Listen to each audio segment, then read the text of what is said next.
नमस्कार दोस्तों। आज हरियाणा और जम्मू कश्मीर के चुनावों के नतीजे निकले। जम्मू कश्मीर के चुनावों के नतीजे में हम जिस तरीके के नतीजे एक्सपेक्ट कर रहे थे लगभग वैसे ही हैं। भाजपा को जम्मू रीजन में बढ़त मिली तो कांग्रेस और एनसी का जो गठबंधन था वो पूरे प्रदेश में मेजोरिटी में आया। लेकिन सबसे दिलचस्प बात थी हरियाणा के इलेक्शन। हरियाणा के इलेक्शंस में बहुत सी प्रेडिक्शंस चल रही थी और ज़्यादातर प्रेडिक्शन ये जा रही थी कि कांग्रेस सरकार बना रही है, लेकिन ऐसा हुआ नहीं।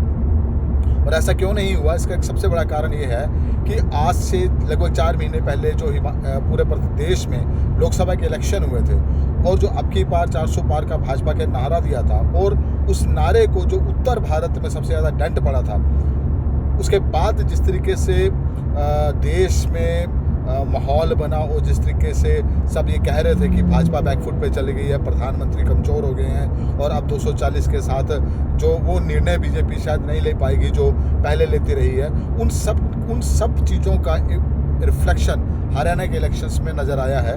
क्योंकि हरियाणा में भी 5-5 से लोकसभा चुनावों के नतीजे थे, लेकिन इस बार अगर तीसरी बार हरियाणा में बीजेपी की सरकार रिपीट हुई है, उसमें एक कारण ये महत्वपूर्ण है कि जनता ने जून में जो नतीजे भाजपा के पक्ष में लोकसभा के चुनाव में नहीं दिए और इसके बाद जो माहौल बना, कहीं ना कहीं हरियाणा की जनता भी उस चीज़ को लेकर सचेत हुई और इस बार उन्होंने बीजेपी को वोट देने का वोट दिया।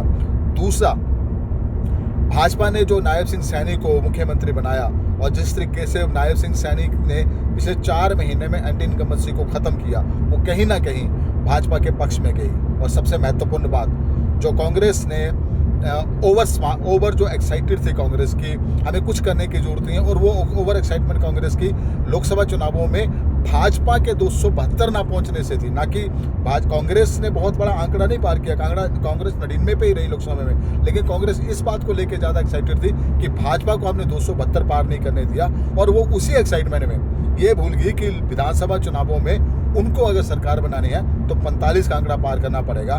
लेकिन वो सोचते थे कि 99 से शायद वो इस देश में सत्ता में आ गए हैं। और सोशल मीडिया में जिस तरीके से कांग्रेस के जो सोशल मीडिया इन्फ्लुएंसर है, वो जिस तरीके से खासकर leader of opposition Rahul Gandhi को सोशल मीडिया में प्रोजेक्ट कर रहे थे कि शैडो प्राइम मिनिस्टर जा रहे हैं, वैसा हो रहा है वैसा हो रहा है, उससे कांग्रेस हरियाणा हारी। क्योंकि कांग्रेस ओवर एक्साइटेड थी, कांग्रेस रूट्स को समझ नहीं पाई।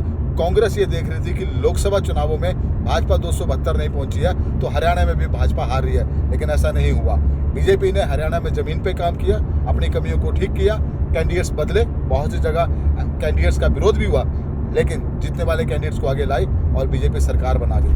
जबकि कांग्रेस सिर्फ ओवर एक्साइटमेंट के साथ ही चुनाव में गई और हार भी गई। धन्यवाद।